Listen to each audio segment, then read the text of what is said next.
Bienvenue sur Je peux pas, j'ai lune, le podcast qui prend plaisir à te relier au cycle universel et révéler ce qui est dans l'ombre. Car au final, on sait que c'est là que se cache la force. Je suis Fanny, sorcière moderne et fondatrice de Au corps de l'éveil. Ma mission est de soutenir les mères à enfanter leurs bébés et les entrepreneuses à mettre au monde leurs projets pro. Bref, j'accompagne les femmes qui ont décidé de rayonner dans leur vie tout entière parce que c'est plus sympa quand ça brille.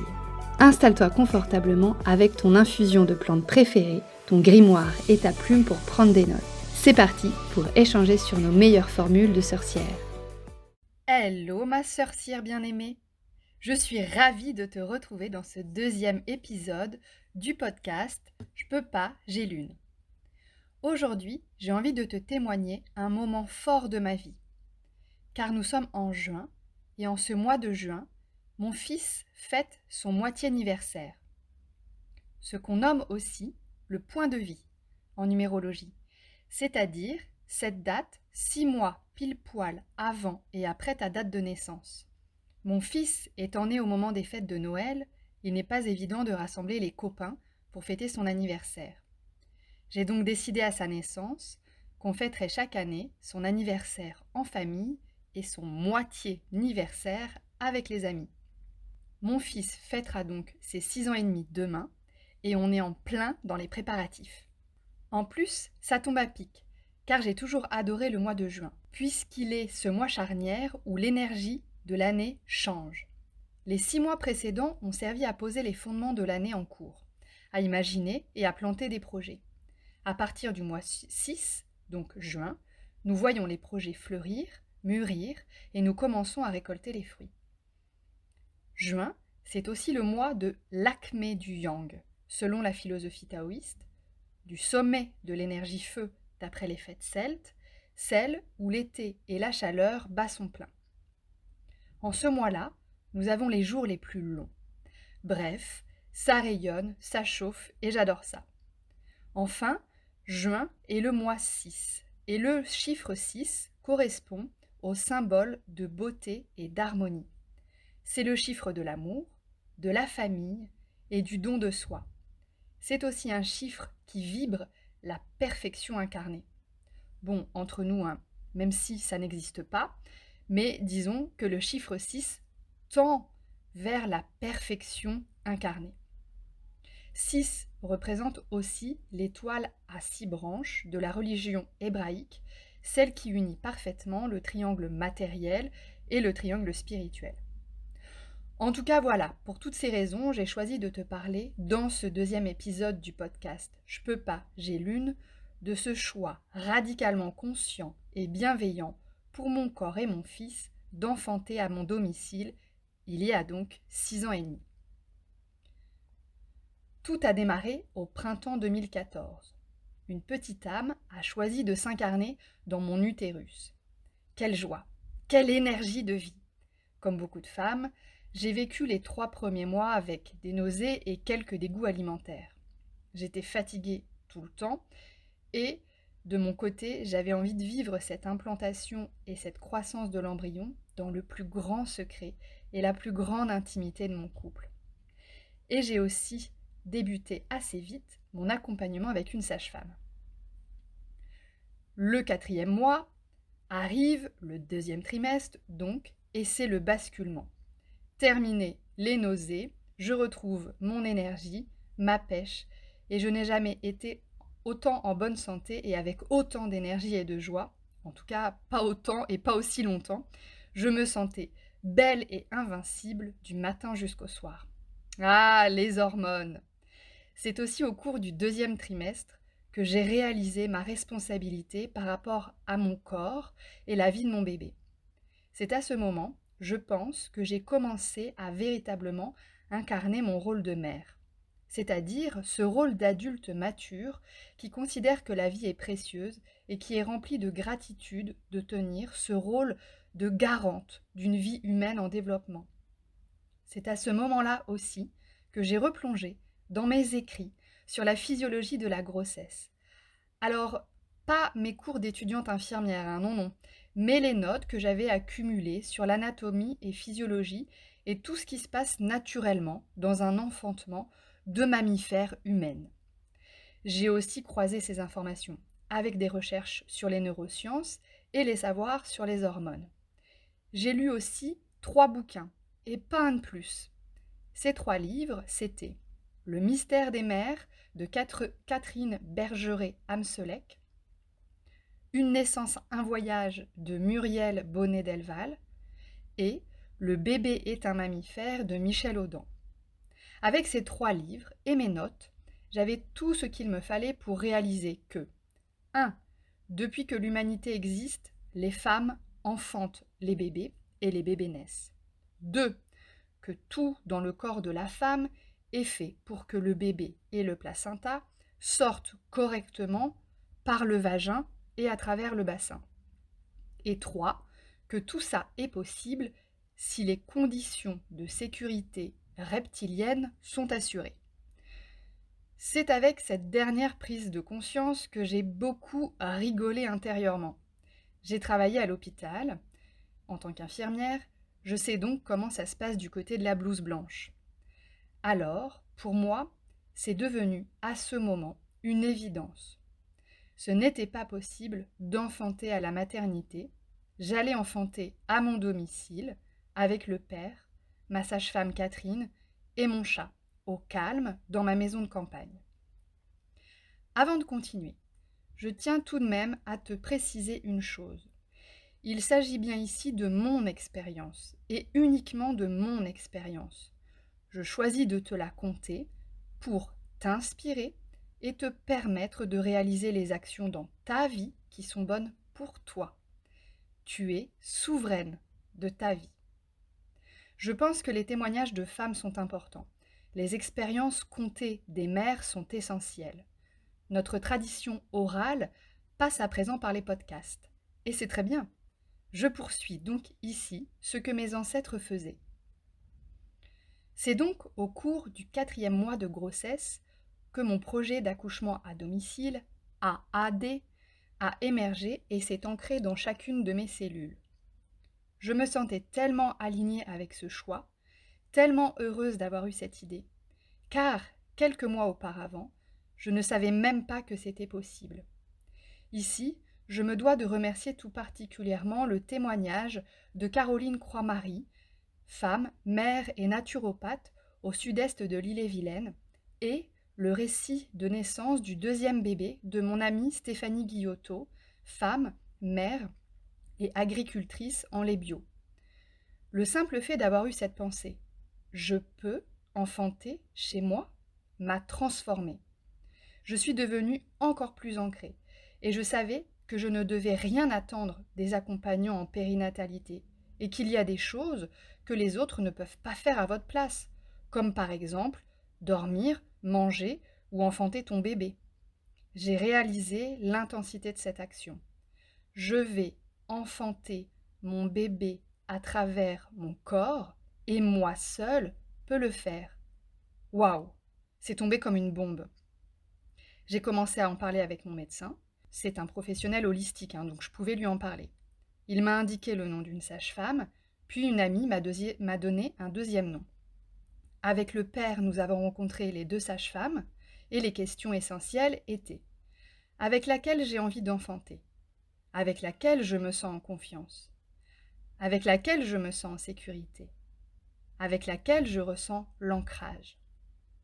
J'ai choisi la 2e. Je la sentais forte, solide, prête à remonter ses manches pour moi. Bref, je la sentais guerrière à mes côtés et j'avais besoin de cela à ce moment-là pour pouvoir incarner moi aussi cette guerrière qui donne naissance à mon bébé. Mais alors, pourquoi cette évidence vitale d'enfanter chez moi, de m'y sentir en sécurité? Cela peut paraître décalé. Surtout que certains proches disaient que c'était risqué et même que je pouvais mourir. Ah, l'inconscient collectif et la mort en couche. Oui, on est en 2021 et ça existe toujours.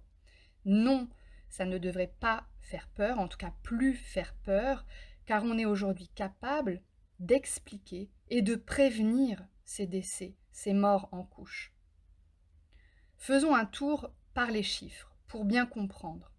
La France compte 800 000 naissances environ par an, ce qui la place championne des grossesses en Europe. Cependant, chaque année en France, c'est entre 50 à 100 femmes qui meurent de leur grossesse ou des suites de leur accouchement. 50 à 100 femmes par an. Ces chiffres viennent de l'Institut de veille sanitaire. On est en 2021, la médecine de pointe existe et des femmes meurent encore en donnant la vie. Cela fait un taux de mortalité maternelle de 9,6 pour 100 000 naissances. C'est un chiffre beaucoup trop élevé et c'est le plus élevé de l'Europe.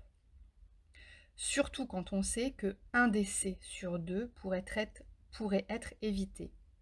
Car tiens-toi bien, la cause la plus fréquente de décès est l'hémorragie au moment de la délivrance du placenta. Et pourquoi il y a une hémorragie une fois que le placenta est sorti ? Car la femme n'est pas dans un environnement sécurisant pour elle, qui lui permet donc de sécréter les bonnes hormones qui vont favoriser la cicatrisation de l'artère utérine qui était reliée au placenta avant qu'il ne sorte.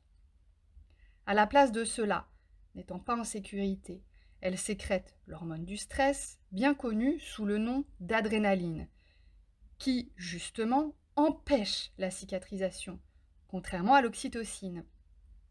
Alors tu liras sur le web que les morts par hémorragie post-délivrance sont dus à un manque d'effectifs dans les services et que les soins adéquats n'ont pas pu être donnés. Alors là, je m'arrête. Pardon. Aujourd'hui, des femmes meurent en donnant naissance à cause du manque de personnel. Alors déjà là, rien que de dire cette phrase, il y a un problème. On ne meurt pas à cause d'un nombre de personnes dans un lieu. On meurt parce qu'à un moment donné, l'équilibre homéostasique de notre corps n'est plus là. On meurt parce que le corps n'arrive plus à assumer ses fonctions vitales. Alors voilà, tu as entendu ou tu as réentendu ça. Merci à présent à toi de participer à la transmission orale et à l'évolution des consciences et à la fin des croyances qui font mourir. Pour éviter les hémorragies post-délivrance, on a besoin d'oxytocine pour que l'artère se cicatrise. Merci à toi de transmettre. Revenons en 2014 et à mon choix radicalement vital pour moi et mon bébé. En choisissant l'AAD, je savais que je pouvais mettre en place toutes les conditions optimales pour laisser la physiologie de l'enfantement se faire. Cela comporte simplement être dans un espace connu, donc sécurisant, avec des objets que tu aimes, une pièce où il fait chaud et où tu peux tamiser, réduire la lumière. Chez toi, il faut t'assurer que personne ne va entrer en te surprenant. Donc, le ou la partenaire pensera à fermer la porte à clé et à couper tous les téléphones. Il est important que tes 5 sens se sentent bien. Il ne faut pas te sentir sur le qui-vive. Pourquoi ? Pour favoriser la sécrétion de l'oxytocine et des endorphines. Car ce sont grâce à ces hormones que la magie de la naissance opère. L'adrénaline, elle, arrivera au bon moment pour la délivrance de bébé et du placenta en association avec le réflexe d'éjection fœtale. Ensuite, oxytocine et endorphine reviendront tranquillement pour, entre autres, cicatriser l'artère utérine au fond donc de l'utérus et pour favoriser l'attachement maman-bébé et l'allaitement. Une chose essentielle que j'ai bien ancrée en moi avec ce choix d'AAD, c'est que le couple endorphine-oxytocine versus adrénaline sont antagonistes, c'est-à-dire qu'elles ne peuvent pas être sécrétées ensemble. Donc quand on comprend que l'adrénaline coupe net les processus d'enfantement, comme par exemple l'arrêt total des contractions utérines, on comprend pourquoi cette hormone n'est pas notre copine, pendant l'enfantement, sauf pour la sortie de bébé. Avant et après la sortie de bébé, on n'en veut pas. Bon, sauf si tu donnes éventuellement naissance dans une forêt et qu'une bête féroce et affamée tourne autour de toi, alors là, oui, tu as besoin de ton adrénaline pour prendre tes jambes à ton cou et te sauver. Quand j'ai réalisé à l'été 2014 que tout, dans un hôpital, favorisait la sécrétion de l'adrénaline et donc empêchait les sécrétions des endorphines et de l'oxytocine, ne serait-ce que de faire le trajet ou de répondre aux questions du personnel à l'accueil, avant de pouvoir s'installer dans un pseudo-calme dans une chambre ou une salle d'accouchement, sans pouvoir avoir la garantie que personne ne entre d'un coup d'un seul, alors que tu te trouves les jambes écartées, les fesses à moitié à l'air, et peut-être en train de gémir, et que la lumière est pire que dans une grande surface. Non, vraiment, pour moi, l'AAD était un choix, et est un choix sécuritaire. Mais à une seule condition, que tu te sentes bien chez toi, et que ton ou ta partenaire est aussi porteur de ce projet. Si ces deux questions de base ne sont pas réunies, la maternité, le plateau technique, ou mieux, la maison de naissance, sera plus judicieux et adapté pour toi, ton bébé et ton couple. 6 ans et demi après, je suis tellement fière d'avoir pu accueillir mon fils à la maison. Par contre, si c'était à refaire, je mettrais mon attention sur l'accompagnement du père, car oui, en étant à domicile, il a été relativement absent et accaparé par son téléphone portable. Je crois clairement que les pères ne sont pas suffisamment préparés. D'où, après la naissance de mon fils, la création d'ateliers pour les futurs parents dans lesquels, entre autres, les pères reçoivent des informations sur les postures à adopter selon les besoins de la mère. Ateliers qui reviendront bientôt en ligne. Donc si tu es intéressé, inscris-toi à ma newsletter. Et deuxièmement, j'éviterai les visites des familles dans la journée même, car beaucoup trop épuisant et assez troublant quand on vient d'enfanter à son domicile, car j'avais besoin à ce moment-là de garder cette intimité de cet événement qui venait de se passer.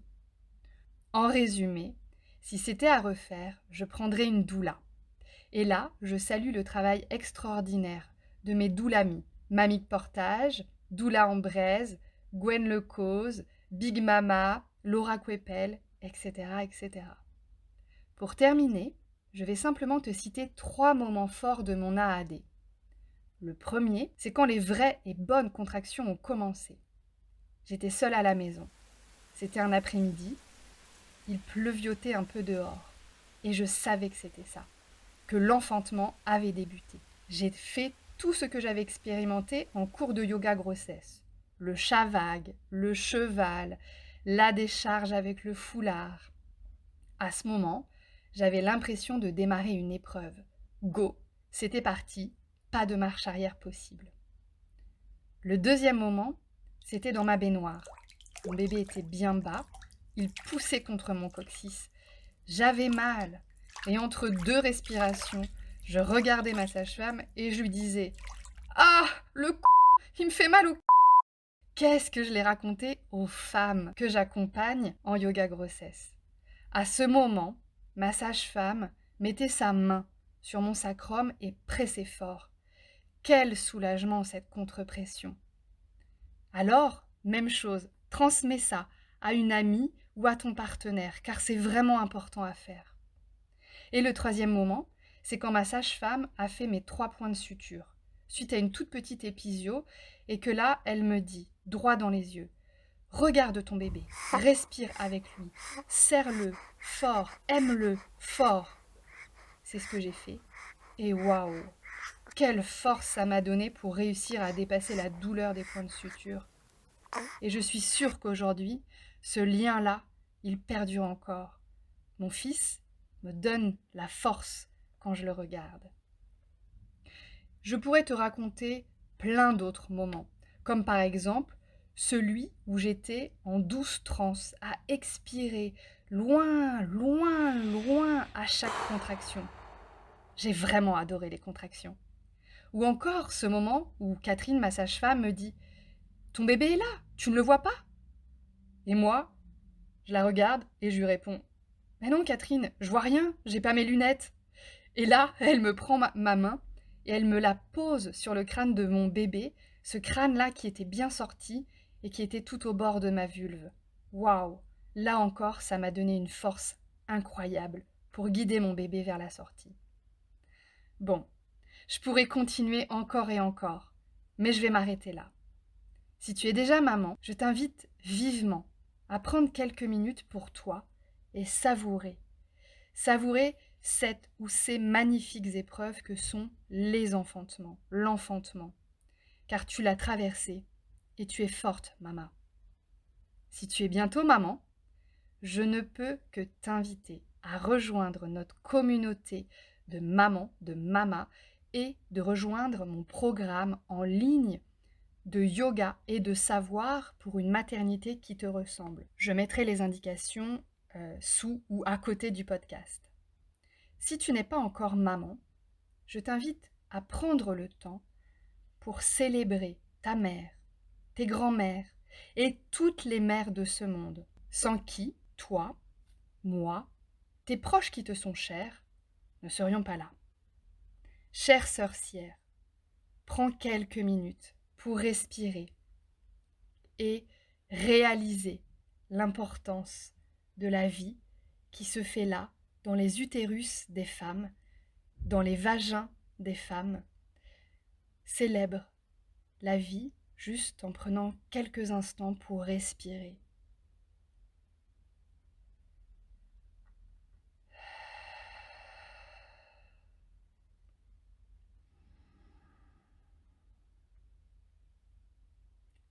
Prends bien soin de toi, belle sorcière, et à dans 15 jours. J'espère que ce podcast Je peux pas, j'ai l'une t'a plu. Si c'est le cas, et pour le faire vivre, laisse-moi un commentaire, une note et partage-le avec tes sorcières bien-aimées. À bientôt!